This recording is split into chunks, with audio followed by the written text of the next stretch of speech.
All right, welcome back. I have, I think, the second part of this series. It's my fourth video on, I think, the fourth on rifling, home roll rifling. But this is the second one of this series. I end up making this jig and fixture, and then I'm going to go through that here, show some of the elements, and then most of the work I'm going to do off camera because this is pretty tedious and time consuming. But anyway, so I'm going to go through this. I already started the process a little bit, but so I'm going to go ahead and take it apart a little bit and then show all the elements, and then we will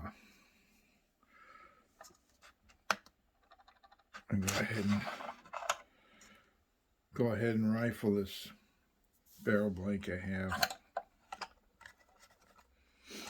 and then at the end we'll look at the results.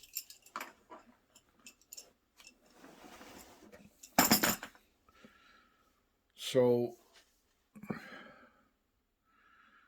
this section back here we would call a jig. A jig, generally speaking, a jig guides the a cutting tool. So that would be this section back here is the jig, and up here we have the fixture. Fixture, generally speaking, holds the workpiece. So let's see if we can show. Might have to move some of this stuff around.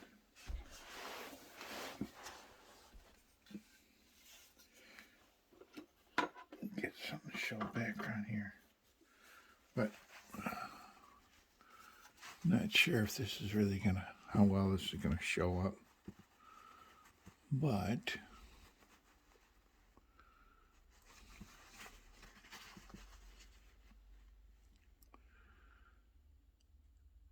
you can see in there some of those lines have started. This is going to be 6 lands and grooves in a right hand twist. So you can see some of them lines are going around a twist. There's some chatter marks from the reamer that went through when I opened up the hole. And I've just done enough of this to start all the cuts. It's going to take a while, but I'll show this. So we have here is this is our barrel, of course. It's just a piece of 3/4 OD steel tubing, seamless tubing, and then it's got a 1/2 inch ream hole through. So by the time I'm done rifling, I suspect that I'll be at about 5. I'm guessing 5'10", depending on how it looks. If the rifling looks deep enough to do the job, I'll stop. Because what I might end up doing with this thing is just continuing on and making a little single shot pistol or something out of it, but or black powder. But so that's that part. This just holds. I have two of these screws come all the way through, and 2 of them just go through the block, so I can remove this and keep my workpiece held in place. When you start to do this thing, if this barrel blank were to turn, that could mess you up. a little bit of movement longitudinally here is not going to affect anything, especially early on. And then once we get these grooves established, they're going to kind of guide the cutter once they get deep enough. But so that's that. Here, this is a stop. This is another stop. This is just so that this cutter does not come on. You see how it's spring loaded into this position here. It pushes this cutter up this way. There's a bunch of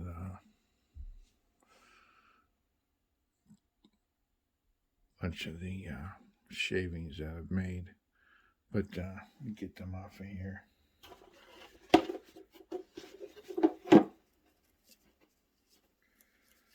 But we don't want to have to fight with this thing as far as coming too far out of the barrel that way or coming too far back this way. We want to keep this cutting edge inside the barrel on this back side, and we want to keep this trailing edge inside the barrel on this end.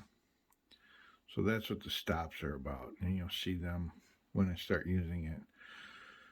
So the way this thing indexes is just on this socket head screw. It gives us six lanes and grooves, and that way I only had to cut one spiral track in this fixture, and this I'm sure there's nomenclature for it in a regular rifling machine dialect, but I don't know that offhand. Anyway,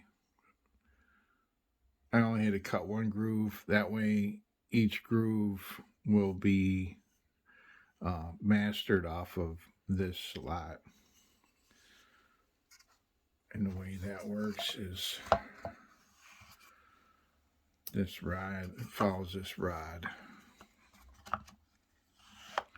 It follows this rod like that. So that's that part of it. In the other video I did in a high-speed format,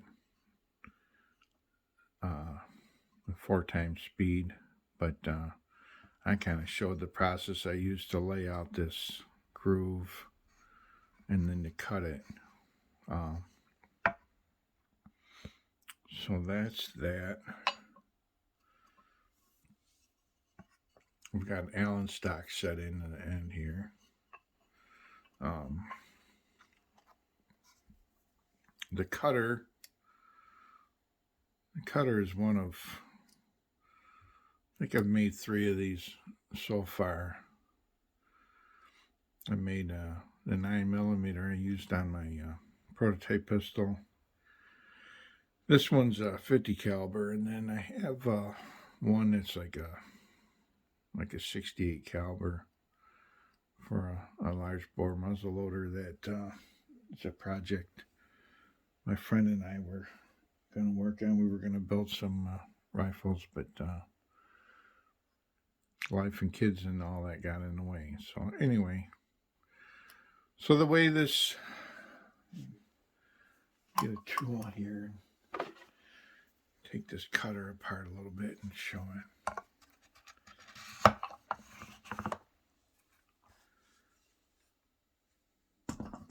That aside for now.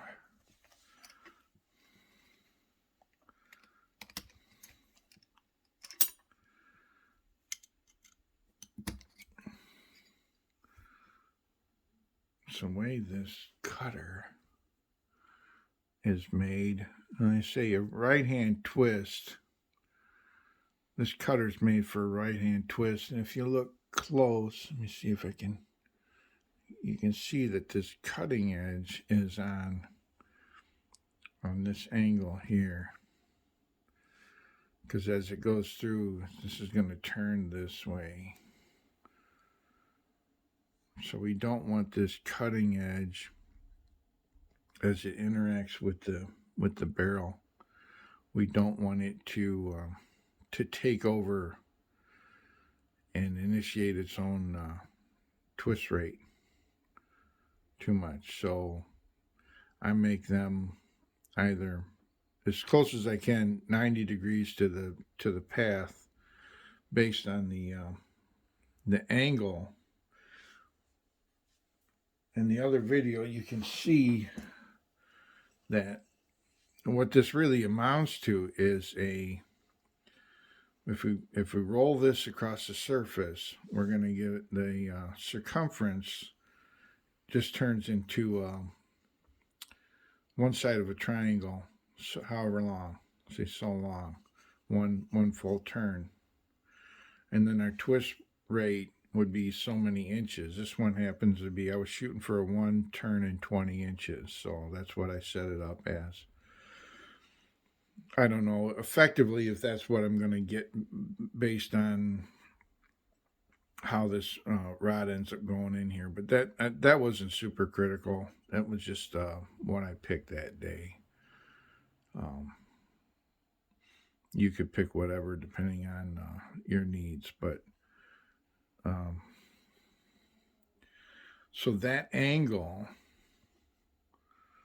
with this rolled out forms a triangle, and that angle can be used to lay out or to calculate this cutting edge angle over here, this cutting edge angle. And then the relief on the sides here, let's see if I can show this real good. Get in here. The relief on the trailing edges back here has to clear the side of that groove of that land as this passes through. So that has to be set at a corresponding angle, at least 90 degrees to this cutting edge, if not more, to give it some relief. And then the relief on the other side, for the most part, is pretty much automatic, because that, as this goes through, it's gonna go that way. So this trailing edge is already behind, like this, behind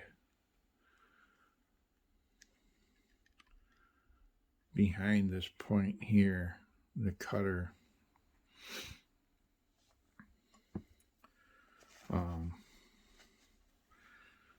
And what I found was what I was also shooting for is for this back edge to bottom out when I reach the desired depth. But that's something I have to kind of hunt for as I go. As this cutter cuts, it's going to get deep enough to where it's not really going to give me any more cut, and that's going to be because this area, this trailing back here, needs more relief. So ideally, we would want this to stop cutting when we reach the desired depth of the grooves that we're shooting for in our rifling. And then I have a working against this surface, I just have a spring in here, and then I happen to just have this button head screw that'll ride on. So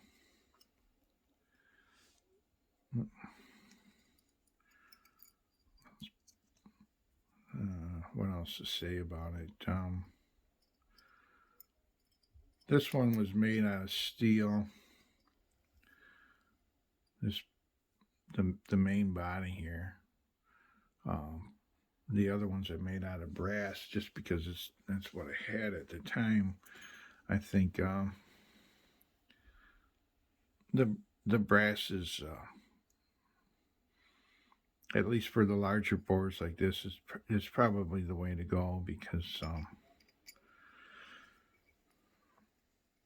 it has really good wear properties, and it's not likely to seize and gall inside of the rifling we're trying to cut. So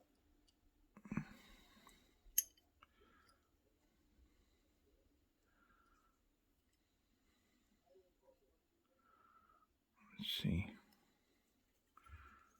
Get this.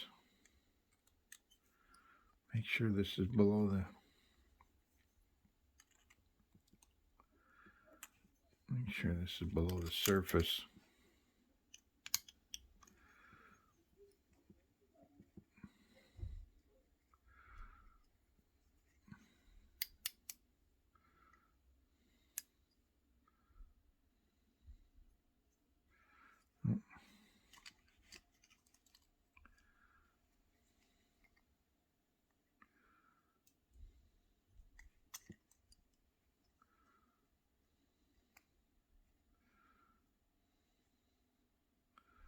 Probably pretty good. All right, so now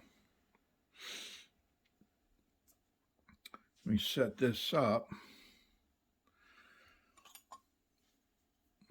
and this is the reason for the stop, because once this cutter pops out of the hole, it wants to do that. It wants to pop up that high. Some of the ones the other ones I made, I have a adjustment.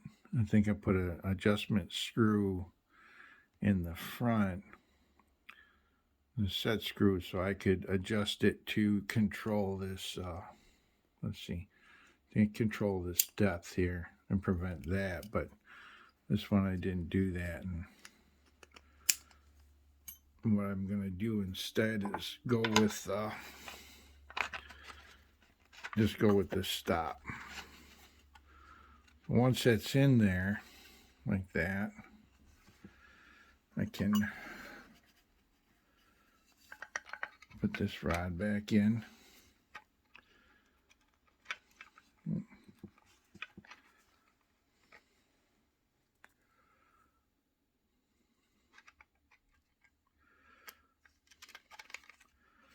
There.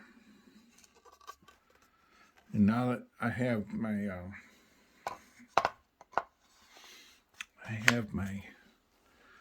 some of my grooves established, I don't want to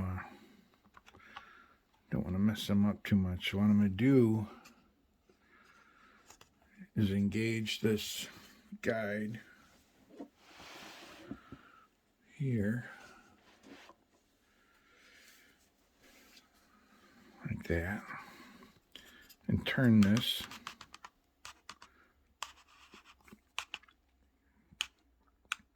until this rod will fall in. This. I have a clamp.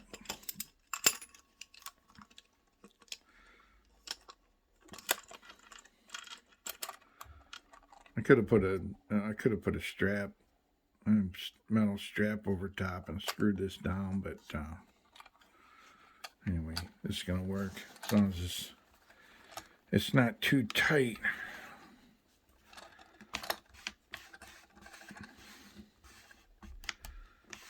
We want it a little bit tight because we don't want to we don't want it to be able to wander this way as it goes through the slot. But so move this out of there. Get all this other stuff out of the way. So when we push it back, push this,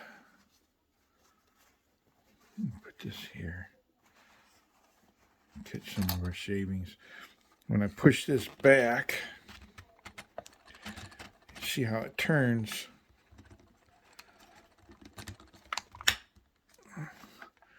And because this is a right hand twist like this,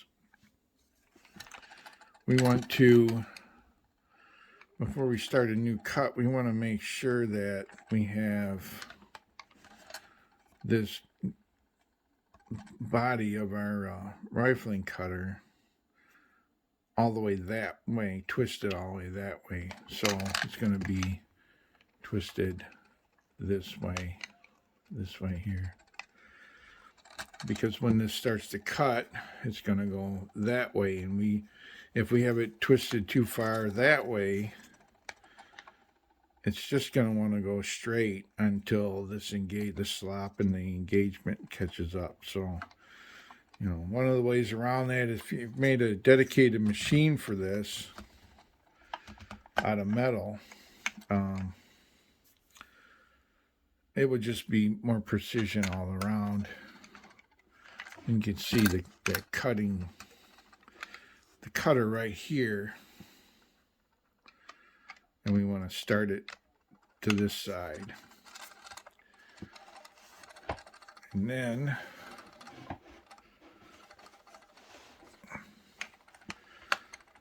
on each pass, so here's, once you cut it here, we take one pass. If I can get it to move.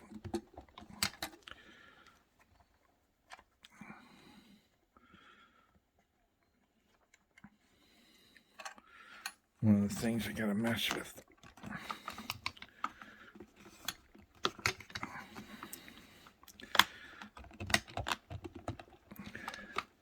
Might be trying to take too much of a cut. Let's see.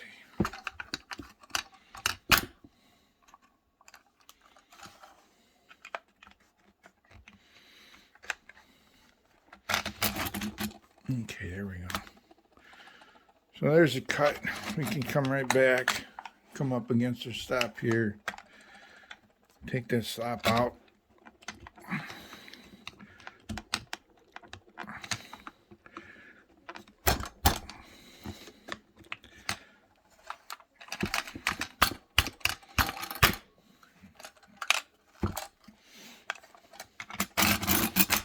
Another cut.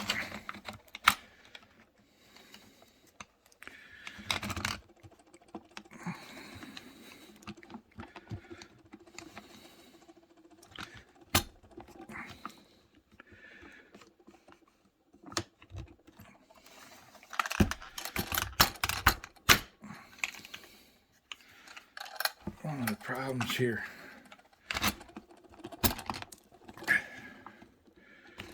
is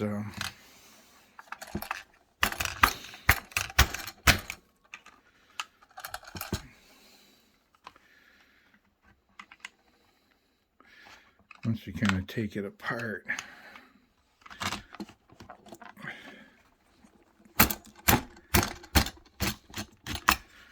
might be taking a pretty heavy cut. Let's see.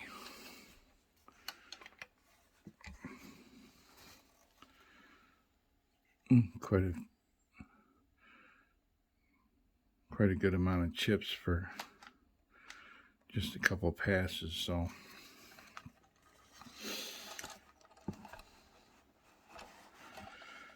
I think what I'm going to do is I'm going to go through. I should say I should show that the other thing I do here is after I take a few passes, I'll turn this. I'll go advance this forward, and then I'll turn this cutter back to the next engagement on the screw head with the key stock, and go all around, and then pull it out, look at what I got, take some measurements, and continue that process, cut all 6 until I end up with the result I'm looking for. So anyway, most of this I'm going to do off camera, and then I'll come back in the end and show the results, and we'll talk about it then.